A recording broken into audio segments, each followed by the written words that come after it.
am back with another video. So today I'm going to be sharing with you what I would typically eat in a day. So I like to practice mindful eating, and in other words, just thinking about what I'm going to be putting into my body before I eat it.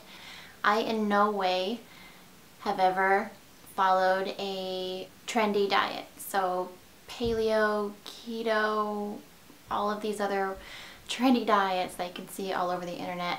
I've never followed one. I practice mindful eating, and I just eat a well-balanced, healthy diet. So yes, I do have a sweet tooth. It has gotten better over the years, but I do have my times where I eat a little too many sweets, but then I always pay the consequences the following couple of days, whether I'm bloated or my skin breaks out or whatnot. So I try to restrict myself when it comes to sweets. Otherwise, I don't really have any problems with wanting to indulge in salty foods, or I don't get the munchies that often. I try to drink a lot of water, which helps kind of keep me full throughout the day. And that's pretty much it. We're gonna get right into it, and I'm gonna show you everything that I ate in a day a couple of days ago. And I had so much fun filming it, so if you do like it, please give this video a thumbs up.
finish the salad because it was quite filling. So I had my veggies, my carbs, my protein. I mean, my diet is not super complicated, and I try to keep it that way, keep it easy. It doesn't have to be complicated. So I love food. I love cooking. I love cooking for my family, and I like to have a lot of variety of foods in my diet. So I do eat mostly everything. If it's dairy, I keep it low fat, and I don't eat a ton of it. It's usually in very small amounts. And then if I eat meat, it will be a lean meat. I do usually have a small dessert after dinner. Most days, I didn't that day, but I do like to sit and relax after dinner with my kids and have, whether it's a cookie or something, you know, just something sweet. So anyway, I really hope you guys enjoyed this video. Again, if you liked it, give it a thumbs up. Click the subscribe button if you are new. I would love to have you around, and let me know down in the comments below what you guys want to see next. That's it for today, guys. I will see you in my next one. Bye.